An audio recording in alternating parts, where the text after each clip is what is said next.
Alex. Welcome to the show. Paul, I have been watching in the last 20 minutes as I sit here working on a family matter, also taking care of a bunch of company business. A lot of exciting developments we're going to be able to tell folks about in the next few weeks. But I tell you, just listening to you the last 20 minutes or so, I missed part of your earlier breakdown last hour. The way you lay it out, and I've seen all the articles, I've seen all the stories, and then there's even piles more of demonization of Donald Trump. There is no way that the establishment isn't really coming after him. They are in a hysterical, psycho hissy fit, the likes of which I've never seen. And I got to ask, why are they so scared of him? Ted Cruz on a bunch of, quote, policies is better than Trump. I just don't trust Ted Cruz because he's his association with Glenn Beck. So I want to ask you, we're coming back here in just 70 seconds. What do you think's going on? We'll break this down and a lot more. But what do I know, folks? Like Bernie Sanders said, I'm white. Welcome back, ladies and gentlemen. Alex Jones here. I'll be with you till about 15 minutes into the hour, and then I'm going to hand the baton to Paul Joseph Watson, doing an able job there from London, England, hosting the InfoWars worldwide transmission. But if you just joined us, I was asking, I know people are tuning in every millisecond, I was just asking Paul Watson, Trump does some things I don't like, and we've talked about it. But also, when he changes a view on something, he generally changes it to a better position. He flip-flops to something better. So it's not a flip-flop. As he gets more info, he changes it. It's not like, oh, I'm against the TPP, but my wife helped write it for George, W. Bush, like Ted Cruz. I'm not attacking Cruz. I'm just saying it's not snakily done. Like, he's like, I want to torture ISIS people to find out where their bases are. And we used to do that under Bush, right? It's legal. And they're like, no, sir, it's not. Well, I still think we should, but all right, I won't. I mean, the more I learn about Trump, he is almost like a hillbilly rich or something with all the gold and palaces behind him and stuff. I mean, he's almost like a free market patriot version of I don't know, just almost like a reality TV show or something, which we know he's all been part of. He's a maniac, but I mean that in a good way. And the whole system being against him for real means we have to ask, why are they so scared of him? Everybody keeps asking this question. They say, oh, he's channeling the populist anger. That's what they're scared of, is the populist anger getting basically fulfillment and then giving us confidence. That's 10% of it. That we start seeing we can get some change, we'll really start understanding how much power we have as a people, of every race, color, and creed, working for human liberty. No, it's something bigger. It's Donald Trump. Because they could let somebody else ride a populist wave. They could attack somebody else, here and there to get populist people behind them. With Trump, I'm sure it's legitimate and bona fide. And it just makes me ask, what is it? Paul Watson, we're going to break in a moment, but I want to ask you, you're a smart guy. I really want your view because I ponder on this. I think this is the answer to so much. What is it he's doing? David Knight would say, wants to target TPP, doesn't like China having unfair trade deals with us, and he's a nationalist. What do you think, Paul? I think, Alex, they're just petrified of anyone they don't control. And the fact that he's so unpredictable, that's devastating to them. That absolutely chills them to the bone because it's never happened in modern American politics. And as he said, if you actually look at the people who are voting for him, as I did earlier, it proves that he's not being a divisive character because you have The Guardian coming out with, who votes for Donald Trump. It's gay Arab Muslim students. It's liberal left-wing college professors. The Arab Muslim students petrified of mass immigration changing society because in many cases these people have worked hard. They've emigrated legally. They've done it the right way. You've got liberal college professors petrified of these social justice warriors who aren't liberals. So you've got a huge cross-section of people. The Muslim support for Donald Trump outweighs all the rest of the candidates combined. I mean, I was about to say, that's huge numbers. Louis Farrakhan basically has endorsed him to us first, and then again 2 more times, saying he's a nationalist, he's not owned by the globalists, and he went on to say, you can't bring in radical Muslims, they're going to give everybody a bad name. Obviously, you've got to vet people from a terror zone and at least look at their papers. I mean, and that's the outrageous racism of Donald Trump.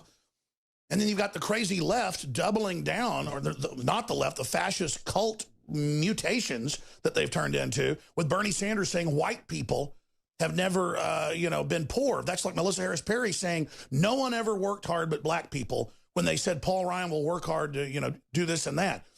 They spin everything into some race-based system to traumatize not just white people or anybody else, but black people and others. Imagine being traumatized with that as you're a kid, told you see a brown paper bag if they want to be mean to you. You see a hall named Lynch, it scares you. You see the Attorney General's name, you pee your pants. Oh my gosh, someone said, he's a good spokesman or good spokeswoman, and we all conform to language. This is a cult of out-of-control freaks, and they don't like the fact that Trump is uncontrolled and a wild man and will bring back in rock. So I got cut off by the break. I walked all over it. Again, Alex Jones here back live, and I didn't finish my point. They are afraid, the establishment hates Donald Trump, not because he's a focal point for populism. That's a small part of it. Not because even of his policies. They are scared of him because he literally does whatever he wants. They're scared of him because he doesn't listen to policy wonks, and he is his own man. And I've analyzed him. I've spent a year investigating him, and Donald Trump is for real. And I can say that unequivocally. It's not some double cross. He is an unknown country. He is a genie in a bottle. They know it's coming out of the bottle, and they don't know what kind of genie this is. They just know there's green smoke shooting out, and they're scared. Now, that said, I'm scared of Donald Trump, too. I've really spent a lot of time thinking about this, and I'm going to be honest with everybody. I'm scared of Donald Trump. I overall think he is probably a good man. He's a super type A personality. More and more research is coming out with double Y and all these other chromosomes that like men like him have. There's also genetic things that happen with these guys that can work 20 hours a day and just love to fight and love to do stuff. It's like a breed of, German Shepherd that's the best at, going into a building and going after folks and following orders. This is in different people. And some of it's for strength, some of it's for smarts, some of it is for deal making, just being competitive. It's almost OCD. You get around a lot of powerful, smart people and you learn what they're into is it possesses them. It is them. They love to fight. They love to work hard. They love to climb mountains. They love to push their bodies to the edge. Trump is a very interesting person, and they're scared of him because he's a man. And he's not going to listen to them and do what they say. And he's not a eugenicist. He's not anti-human. He clearly has narcissistic traits like any successful person does. But he has big dreams, and he wants humanity to do well. He likes pretty things. You look at the psychology of the Clintons and how they hire a bunch of really ugly, gross people to be around them and run things. And it's okay if somebody's physically ugly, but nice inside. No, they also hire really nasty people inside. And that's been shown in psychology to be part of a loathing and a hatred for humanity. Trump likes women. He likes having children. He likes wealth. He is like the ghost of Christmas present. Jolly old elf. They don't like that. Now, when I say I'm scared of him, he could be manipulated. He could be tricked. He could be maneuvered by different factions if he gets in. And things could get out of control. But I'm more scared of the globalists because they have the whole thing rigged, but they're doing psychotic things like starting wars, genetic engineering, human clones, chimeras, thousands of other insane things, dumping glyphosates in the food and water, forcibly injecting us. And it is the people's will to vote for who they want. So I would say the evil spirit that runs the New World Order doesn't like Donald Trump for real. And so we have to be behind Donald Trump. But who knows what that is all going to lead into. But we're about to see spectacular things happen in the future. They don't want your populism vented. They don't want you to see that it bears fruit so you get confident. That's part of it, as I said. But the power structure wants to keep full control for itself. The bureaucracy, the political class, they're already out of control. They're a bunch of anti-human scum. They enjoy putting people down and hurting people. Donald Trump doesn't. He likes fighting bullies, people that attack him. Well, so do I. That's a normal trait. You're not a sadist if somebody's beating you up and you finally get a shot in and knock them down. You get satisfied because you've survived. That's not being sadistic. Sadistics pulling the legs off frogs like George W. Bush bragged he did, sticking firecrackers in their mouths, torturing animals. That's sadistic. And these people are sadistic, basically globalists. And we're going to stand up against them. All right, folks, I'm going to throw this over to Paul Watson to speak more on this. I've got more special reports coming up as well. I'm going to be on tomorrow as well. But the next few days, I'm taking care of a bunch of family matters and getting a bunch of business things done. Really exciting, positive things happening. Also, some of the biggest attacks ever from the globalists going on behind the scenes. So pray for us and understand that all we can do is be pure of heart and give it to God and be the best we can every day. And so I thank you all for your prayers and your ongoing support. I'm so proud of the team that we've assembled with your help in the last 20 years that is now InfoWars. Just all of them are amazing people, and I'm just honored to know Paul Watson for 15 years, since he was like 19 years old, and now here he is, 33, 34. Really honored to know you, Paul. Love you, and I love your brother, and I just love Leanne and Jakari and McBreen and Dew and David Knight and all the crew, the writers, everybody. We really are in a ship engaging the enemy as hard as we can. We're committed, and amazing things are happening around us. And Donald Trump's only the beginning. He is a manifestation. The elite are scared of him because he's a real guy, and they don't control him. And he's pro-life. And I mean that in a larger sense, pro-human, not just babies. And